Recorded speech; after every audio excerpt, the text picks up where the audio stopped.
Hello students, I am Muhammad Maruf Siddiqui, your science teacher. Today we will discuss about one more topic of chapter first.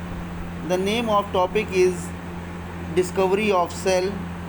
Let's see the topic. Please listen carefully. Students, last class में हमने आप लोगों से discuss किया था what is cell,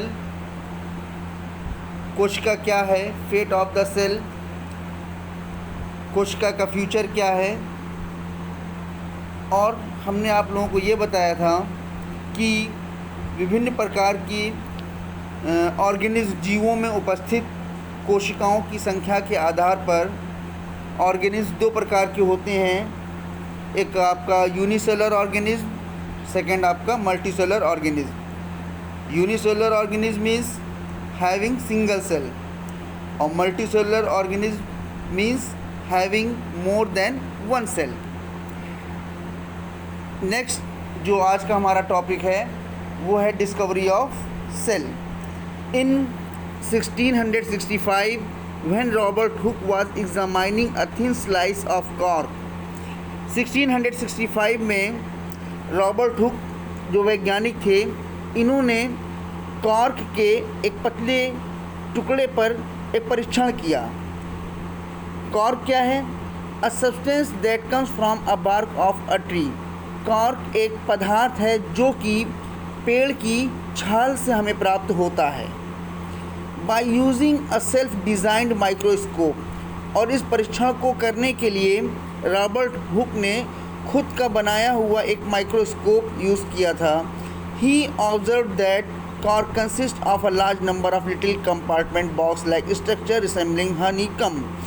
और जब इन्होंने माइक्रोस्कोप से परीक्षण किया तो इन्होंने बताया कि कॉर्क में बहुत सारे छोटे छोटे कंपार्टमेंट मीन्स बॉक्स, बहुत सारे छोटे छोटे डिब्बे हैं जो कि दिखने में कैसे लग रहे हैं? हनीकम्ब मीन्स मधुमक्खी के छत्ते के समान। He called these compartment as sales.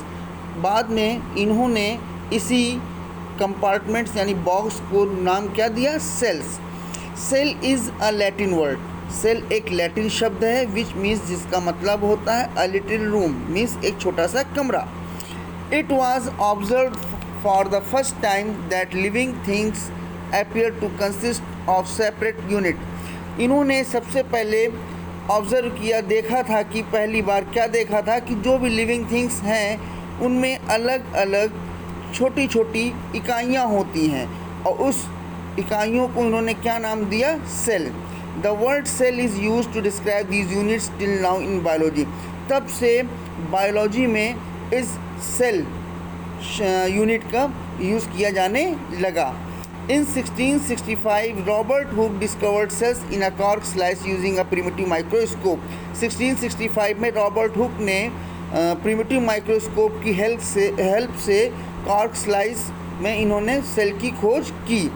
In 1674, Leeuwenhoek discovered the free living cells in pond water। Next 1674 में ल्यूवेनहॉक जो साइंटिस्ट थे, इन्होंने पॉन्ड वाटर में जो फ्री लिविंग आपके ऑर्गेनिज्म थे, उन फ्री लिविंग ऑर्गेनिज्म में सेल के बारे में खोज की। In 1831 Robert Brown discovered a nucleus in the cell. 1831 में एक साइंटिस्ट और हुए, रॉबर्ट ब्राउन। इन्होंने कोशिका में न्यूक्लियस मीन्स केंद्रक की खोज की। In 1838 to 39 Schleiden and Schwann presented the cell theory. 1838 to 39 एक साइंटिस्ट और हुए, स्लाइडेन एंड स्वान। इन्होंने सेल थ्योरी कोशिका सिद्धांत के बारे में बताया। क्या? All plants and animals are made up of cells, कि जितने भी सारे पौधे और जानवर हैं ये सभी सेल्स के बने होते हैं। And cell is the basic unit of life, और सेल जो है ये जीवन की आधारभूत इकाई है। In 1839 Purkinje gave the term protoplasm for the fluid substances present in the cell. Means 1839 में एक साइंटिस्ट और हुए पुरकिंजे, इन्होंने प्रोटोप्लाज्म एक शब्द दिया, प्रोटोप्लाज्म को हम कहते हैं जीव द्रव्य।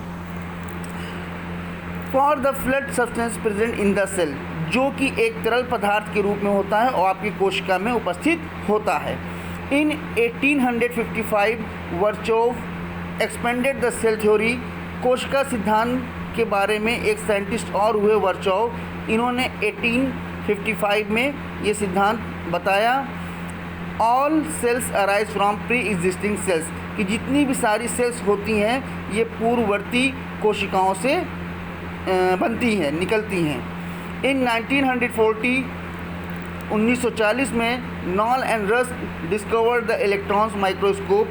नॉल एंड रस्क ने 1940 में इलेक्ट्रॉन माइक्रोस्कोप की खोज की to describe the complex structure of cell and its several organelles.